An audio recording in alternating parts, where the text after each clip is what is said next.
여러분은 부모님이 마지막으로 남긴 물건이 오래된 고장난 시계 한 개라면 어떻게 하시겠습니까? 아무 쓸모없다고 버리시겠습니까? 아니면 그 속에 담긴 의미를 찾아보시겠습니까? 만약 낡은 자전거 한 대만 남았다면요. 달아빠진 구두 한 켤레라면요. 혹은 오래된 사진 한 장이라면요. 대부분은 그냥 버리거나 서랍 구석에 넣어두겠죠. 하지만 오늘 이야기의 주인공은 그 작은 물건 속에서 놀라운 비밀을 발견하게 됩니다. 그리고 그 비밀은 한 가정을 다시 하나로 묶어주었고 마을 전체의 미래까지 바꾸어 놓았습니다. 이 이야기를 끝까지 들으신다면 나에게도 이런 낡은 시계 같은 것이 있지 않을까? 나는 무엇을 남기고 무엇을 지켜야 할까? 스스로에게 물어보시게 될 겁니다. 주인공은 35살의 최민호입니다. 출판사 계약직으로 일하며 빠듯하게 생활하고 있었죠. 형은 대기업 임원, 누나는 병원 행정원으로 탄탄한 삶을 살고 있었습니다. 가족 모임에서 민호는 늘 가장 구석에 앉아 조용히 밥만 먹는 존재였습니다. 말을 꺼내도 대화가 끊기기 일쑤였고 비교당하는 것도 익숙했습니다. 어린 시절부터 그랬습니다. 형이 상을 받으면 부모님은 친척들에게 전화해 자랑했습니다. 누나가 시험을 잘 보면 집안이 떠들썩했습니다. 하지만 민호가 그림 대회에서 1등을 했을 때 어머니는 냉장고 구석에 상장을 붙여두는 게 전부였습니다. 아버지는 한 번씩 어깨를 두드려 주었지만 그뿐이었습니다. 잘했다, 민호야. 짧은 한마디였지만 민호에게는 그것만으로도 충분했어요. 하지만 그 칭찬도 금세 잊혀졌죠. 민호는 늘 덜 중요한 아이였습니다. 학교에서도 마찬가지였어요. 선생님들은 형이나 누나처럼 공부를 잘하면 좋겠는데 라고 말했고, 친구들도 너희 형 정말 대단하다며? 라고 했죠. 민호는 자신만의 색깔을 찾으려 했지만 늘 다른 사람의 그림자 속에 가려져 있었어요. 그래서 민호는 조용한 아이가 되었습니다. 말수가 적어지고 혼자서 책을 읽거나 그림을 그리는 시간이 많아졌어요. 가족들은 그런 민호를 조용하고 착한 아이라고 불렀지만 사실은 포기한 아이에 더 가까웠죠. 시간이 흘러 모두 성인이 되었어요. 형은 결혼해서 강남에 집을 샀고 누나도 안정적인 직장에서 인정받으며 살았어요. 하지만 민호는 여전히 계약직을 전전하며 원룸에서 혼자 살고 있었죠. 가족 모임 때마다 느끼는 소외감은 더 커졌어요. 형수는 민호에게 언제 결혼할 거야? 이제 나이도 있는데라고 물었고 누나는 안정적인 직장은 언제 구할 거야? 라고 걱정하는 척했죠. 하지만 그 말 속에는 진짜 걱정보다는 어떤 거리감이 느껴졌어요. 민호는 그런 시간들이 힘들었어요. 하지만 아버지만은 달랐어요. 아버지는 민호에게 어떻게 지내냐? 고 물으셨고 민호의 대답을 끝까지 들어주셨어요. 그리고 가끔씩 너는 착한 아이다라고 말씀해 주셨죠. 그 말이 민호에게는 큰 위로였어요. 비록 형이나 누나만큼 성공하지는 못했지만 아버지만은 민호를 인정해 주는 것 같았거든요. 그러던 어느 날 아버지가 긴 병상 끝에 세상을 떠나셨습니다. 당뇨 합병증으로 6개월간 병원에 계시다가 조용히 눈을 감으셨어요. 장례식장은 조문객으로 북적였습니다.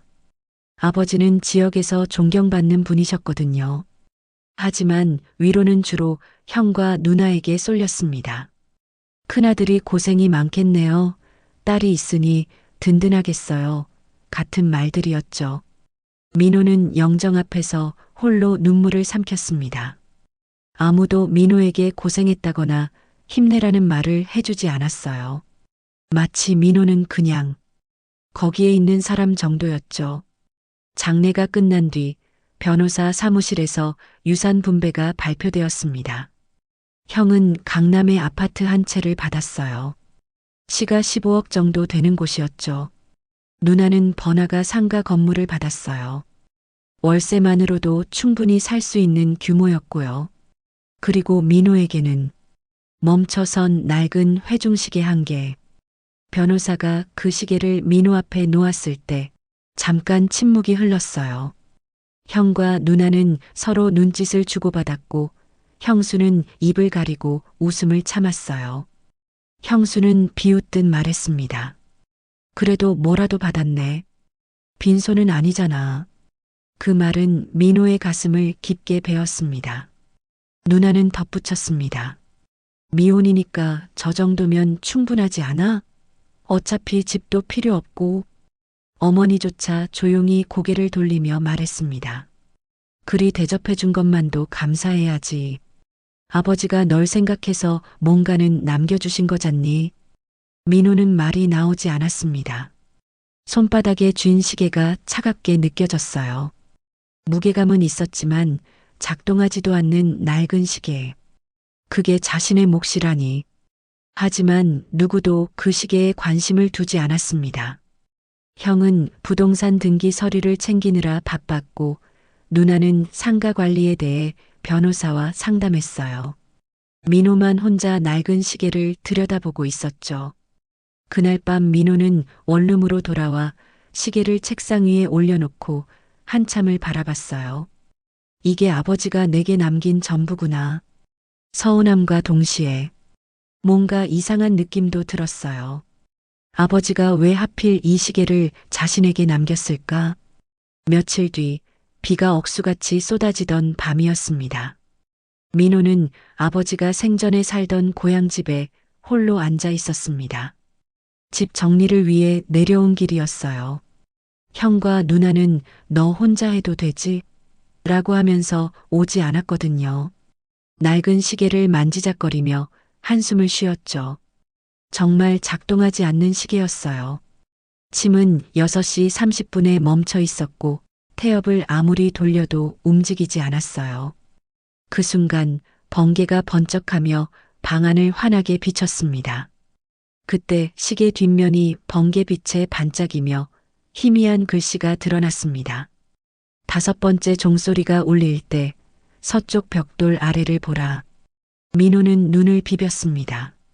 착각일까 싶어 다시 보았지만 분명히 글씨가 있었습니다. 아버지의 필체였어요. 심장이 두근거렸습니다. 마침 마을 교회 종탑에서 종소리가 울리기 시작했습니다. 하나, 둘, 셋, 넷, 다섯. 민호는 곧장 아버지의 서재로 달려갔습니다. 서쪽 벽을 두드리며 벽돌을 하나하나 살폈어요. 1장, 2장. 마침내 조금 다른 색의 벽돌을 발견했습니다. 다른 것들보다 조금 더 새로워 보였어요. 떨리는 손으로 벽돌을 드러내자 그 속에서 낡은 나무 상자가 나왔습니다. 상자는 생각보다 무거웠어요. 뭔가 중요한 것들이 들어있는 것 같았죠. 상자를 열자 첫 번째로 봉투가 보였습니다. 겉면에는 민호에게라고 아버지 필체로 쓰여 있었어요. 민호는 봉투를 열고 편지를 꺼냈습니다. 손이 떨렸어요. 편지에는 아버지의 글씨로 이렇게 적혀 있었습니다. 민호야, 이 편지를 읽고 있다면 시계의 비밀을 찾은 거구나. 참 기특하다. 돈은 형과 누나에게 더 많이 남겼다. 그들에게는 생활할 기반이 필요했기 때문이야.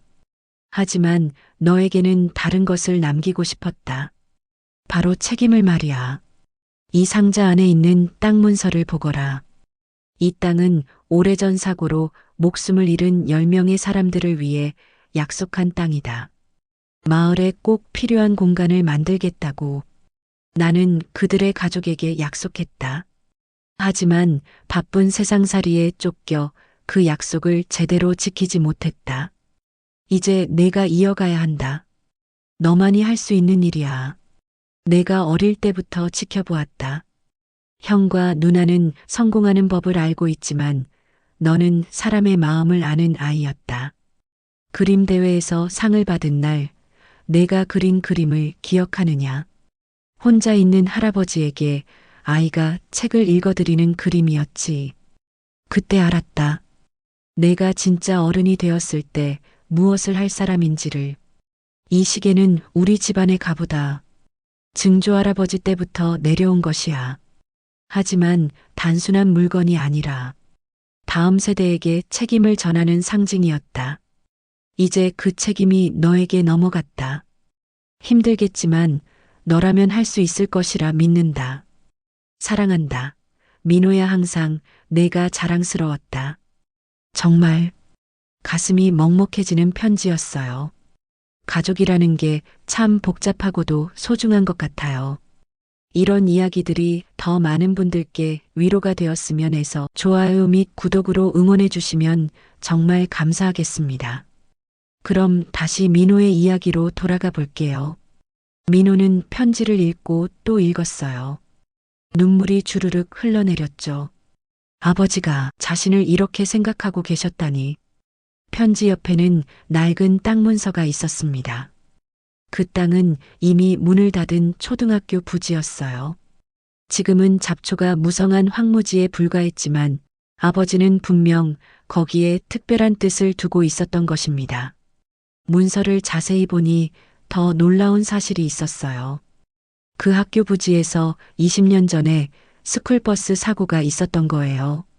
10명의 아이들이 목숨을 잃었고 아버지는 가족들에게 이곳에 추모 공간을 만들겠다고 약속하셨던 거죠. 하지만 세월이 흐르면서 그 약속은 잊혀졌고 땅은 그냥 방치되어 있었어요. 아버지는 죽기 전까지 그 약속을 지키지 못한 것을 후회하고 계셨던 거예요. 민호는 다음날 아침 형과 누나에게 이 사실을 알렸습니다. 하지만 그들의 반응은 싸늘했습니다. 형은 차갑게 말했습니다. 지금 시대에 추모 공간이 무슨 소용이야. 그냥 팔아. 땅값이 꽤 나갈 텐데. 누나도 덧붙였습니다. 그래, 현금화해서 나누자. 20년 전 약속을 지금 와서 왜 지켜? 아버지도 돌아가셨는데. 어머니도 동조했어요. 민호야, 현실적으로 생각해. 그 돈으로 내 앞날을 준비하는 게 낫지 않겠니? 하지만 민호는 고개를 저었습니다. 아니야. 아버지가 남긴 건 돈이 아니라 약속이야. 나는 그 뜻을 지킬 거야. 형은 분노했어요. 이거 완전히 미친 거 아니야? 내가 그 돈으로 뭘 할 수 있다고? 누나는 자리를 박차고 나가며 말했어요. 고집 부리지 말고 제발 현실을 봐. 민호는 홀로 남아 낡은 시계를 꼭 쥐었습니다. 시계는 여전히 멈춰 있었지만 이상하게 따뜻하게 느껴졌어요. 민호는 결심했습니다. 폐교 부지에 작은 도서관을 세우기로 한 것입니다. 그냥 추모 공간이 아니라 아이들이 와서 책을 읽고 꿈을 키울 수 있는 그런 곳으로 만들고 싶었어요. 사고로 세상을 떠난 아이들도 그걸 원할 것 같았거든요. 하지만 현실은 만만치 않았어요. 우선 돈이 문제였어요. 건물을 수리하고 책을 들여놓고 운영하려면 엄청난 돈이 들어갈 텐데 민호에게는 그런 여력이 없었어요. 그래도 포기할 수는 없었어요. 민호는 퇴직금과 적금을 모두 털어서 시작하기로 했어요. 그리고 낡은 교실을 하나하나 고치기 시작했어요. 처음엔 마을 사람들의 반응이 차가웠어요. 요즘 누가 책을 읽냐? 차라리 창고로 쓰는 게 낫지. 돈 낭비하지 말고 그냥 팔아 같은 말들이었죠. 하지만 민호는 포기하지 않았습니다. 매일 아침 일찍 와서 낡은 창문을 하나하나 갈아 끼우고 직접 페인트 칠을 했어요. 그리고 사람들에게 조금씩 참여를 부탁했어요. 할아버지, 혹시 안 쓰는 책 있으시면 기부해 주세요. 아주머니, 아이들이 앉을 작은 의자 하나만 만들어 주실 수 없을까요? 처음엔 다들 고개를 저었어요. 하지만 민호가 정말 진심으로 하는 모습을 보고 조금씩 마음이 움직이기 시작했어요. 가장 먼저 도와준 건 마을의 김할아버지였어요. 20년 전 사고로 손자를 잃으신 분이었죠. 할아버지는 조용히 공구를 들고 와서 민호와 함께 일하기 시작했어요. 그 애들을 위한 거라면 나도 도와야지. 그 다음엔 아이들이 호기심에 모여들었어요. 처음엔 구경만 하던 아이들이 점점 손을 보태기 시작했어요. 페인트 칠도 도와주고 책 정리도 도와주고 그러면서 자연스럽게 어른들도 참여하기 시작했어요. 몇몇 아주머니들은 아이들 간식을 가져와 주셨고 아저씨들은 무거운 책장을 옮겨주셨어요. 조금씩 분위기가 바뀌었습니다. 낡은 건물이 새로운 모습으로 변해갔어요. 아이들의 웃음소리가 공사장에 울려 퍼졌고 사람들은 정말 괜찮은 일을 하는구나라고 말하기 시작했어요. 그 모습을 멀리서 지켜보던 형과 누나도 마음이 움직이기 시작했습니다. 형은 어느 날 현장에 와서 말했어요. 법적 절차 같은 건 내가 도와줄게. 누나도 마음을 돌렸어요. 아이들 상담이나 프로그램 운영. 내가 할 수 있는 일이 있으면 도와줄게. 심지어 어머니까지도 민호야, 내가 하는 일이 옳은 것 같다라고 말씀해 주셨어요. 드디어 개관식 날이 다가왔습니다. 작지만 아름다운 도서관이 완성됐어요. 꿈꾸는 아이들 도서관이라는 이름을 붙였죠. 민호는 낡은 시계를 손에 쥔 채 개관식 자리에 섰습니다. 마을 사람들이 모두 모였고 사고로 돌아가신 아이들의 가족분들도 와주셨어요. 그때 마을의 한 시계공 어르신이 다가와 말했습니다. 이 시계 고칠 수 있을 것 같네. 한번 보자. 어르신은 시계를 받아들고 자세히 살펴보셨어요. 그리고 조심스럽게 태엽을 감기 시작했어요. 그러자 놀라운 일이 일어났습니다. 오랫동안 멈춰있던 시계가 다시 또박또박 움직이기 시작한 거예요. 째깍째깍, 째깍째깍. 민호의 눈에 눈물이 맺혔습니다. 멈춘 줄 알았던 시계는 사실 다시 움직일 힘을 품고 있었던 것입니다. 단지 누군가 정성스럽게 태엽을 감아주기를 기다리고 있었던 거죠. 아이들이 도서관에서 책을 읽기 시작했습니다. 할아버지들은 아이들에게 옛 이야기를 들려주셨고 젊은 엄마들은 아이들과 함께 책을 읽었어요. 마을 사람들의 얼굴에는 환한 웃음이 번졌습니다. 형과 누나 그리고 어머니도 함께 서 있었어요. 그날 처음으로 가족은 함께 손을 잡고 웃었습니다. 민호는 가슴 깊이 느꼈어요. 아버지가 남기신 진짜 유산이 무엇인지를. 돈도 중요하지만 더 중요한 건 사람과 사람을 이어주는 마음이었어요. 과거와 현재를 잇고 꿈과 현실을 이어주는 그런 다리 역할을 하는 것이었죠. 그날 밤 민호는 시계를 바라보며 생각했어요. 아버지, 이제 알겠어요. 왜 저에게 이 시계를 남겨주셨는지. 시계는 단순히 시간을 재는 도구가 아니었어요. 세대와 세대를 잇는 약속이었고 책임을 전해주는 상징이었어요. 그리고 그 책임을 제대로 감당했을 때 멈춰있던 시계가 다시 움직이기 시작하는 거였어요. 한 달 뒤 도서관은 마을의 중심이 되었습니다. 아이들은 매일 와서 책을 읽었고 어른들도 저녁에 모여서 독서 모임을 했어요. 형은 법무 상담을 무료로 해주기 시작했고 누나는 아이들의 진로 상담을 맡았어요. 어머니는 아이들에게 전래동화를 들려주는 할머니가 되셨고요. 가족이 정말로 하나가 된 거예요. 어느 날 민호에게 한 통의 편지가 왔어요. 도서관에서 책을 읽은 한 아이가 보낸 편지였어요. 민호 아저씨, 저는 꿈이 생겼어요. 나중에 커서 아저씨처럼 사람들에게 도움이 되는 일을 하고 싶어요. 고맙습니다. 민호는 그 편지를 읽고 또 읽었어요. 그리고 가슴속에서 따뜻한 것이 올라오는 걸 느꼈어요. 아, 이게 아버지가 느끼셨던 기쁨이구나. 돈으로는 살 수 없는 진짜 가치 있는 일을 한다는 것의 의미를. 여러분, 진짜 유산은 돈이 아니었습니다. 지켜야 할 약속과 이어야 할 뜻이었습니다. 민호에게는 낡은 시계가 바로 그것이었죠. 여러분에게도 낡은 시계 같은 것이 있지 않습니까? 겉보기엔 쓸모없어 보이지만 사실은 가족을 이어주는 열쇠일 수 있습니다. 부모님이 남기신 오래된 사진 한 장, 낡은 일기장, 혹은 작은 장신구. 그 안에는 분명 특별한 의미가 담겨 있을 거예요. 중요한 건 그것을 발견하려는 마음입니다. 그리고 그 의미를 다음 세대에게 전해주려는 책임감이고요. 진짜 유산은 물건이 아니라 마음입니다.